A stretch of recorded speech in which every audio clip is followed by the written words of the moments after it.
Yo, what's up? Welcome back to Aksyo TV. So yun guys, ito naman ang bagong vlog natin ngayong araw na to. Talagang napaka-intense, napakagandang laban. Parang ayaw bumitaw talaga ang parehas. Ito naman ay Lakers versus Miami. Napakagandang laban guys. Talagang bawing-bawi ka talaga dito.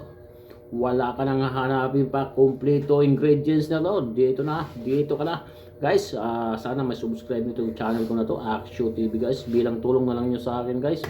Pero guys, huwag na natin patagalin yan. Tirahin na natin guys. Tara guys.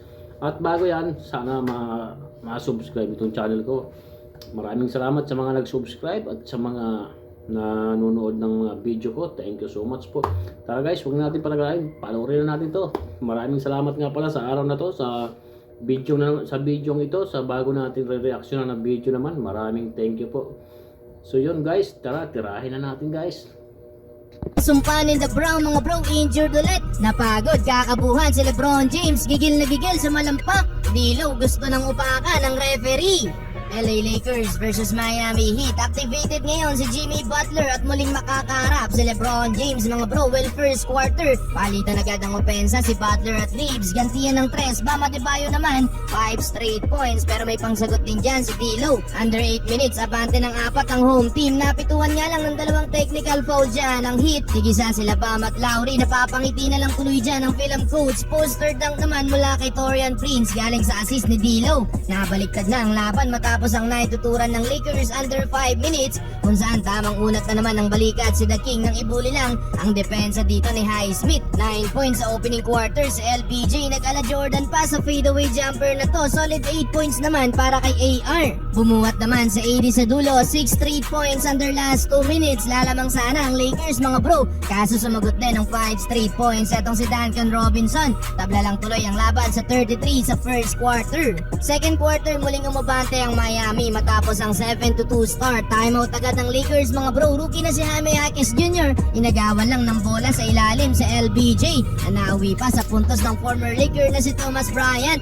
Bawi na lang tuloy ng end one play dyan si Austin Reeves. Looking good so far si AR mga bro sa first half. LA naman ang nagkaroon ng run. Naka-attack mode pa din si Lebron. Sa 3 na to ni Prince, lamang na ulit ng Lakers. Kaso may bad news dahil etong si Anthony Davis tila may inindang sakit sa may tuhod mga bro. Hindi na nakabalik dyan sa AD at mukhang seryoso ang injury. Well down ng 3 points ang Lakers. Austin Reeves bumahabol ng follow-up dunk mula sa mintes na tira ni LBJ. 62-59 end of second quarter. Entering the third quarter, kahit may iniindang sakit, pinilit pa ding maglaro ni AD. Yun nga lang, halatang wala sa 100% mga bro. Walang katipe-depensa sa tira na to ni Bam Adebayo. Kaya naman 2 minutes lang ang itinagal niya sa loob ng court. Ng bully pa sa ilalim si Adebayo, may pag-flex pa. Lebron James naman back-to-back slam dunk. Inaya pa ni D'Lo 4 straight basket para kay LBJ. Pero 7-minute mark, pinasok ulit etong sa AD.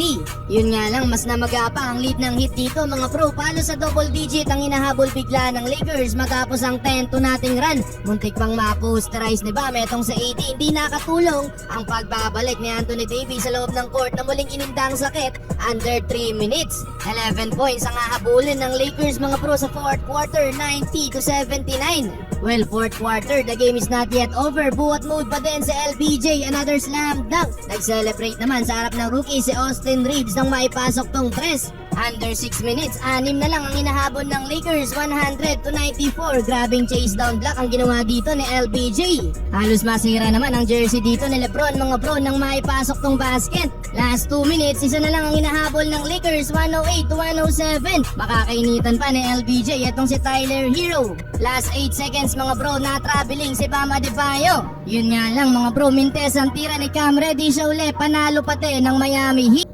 So yun, sayang talaga ang nangyari sa Lakers na naman. Mahirap talaga maghabol. Minsan ganun talagang mangyayari bandang dulo. Hindi na pumapasok yung mga last attempt na shot. So yun talaga nangyari. Sayang yung mga pasa ni Lebron James. Hindi pumasok.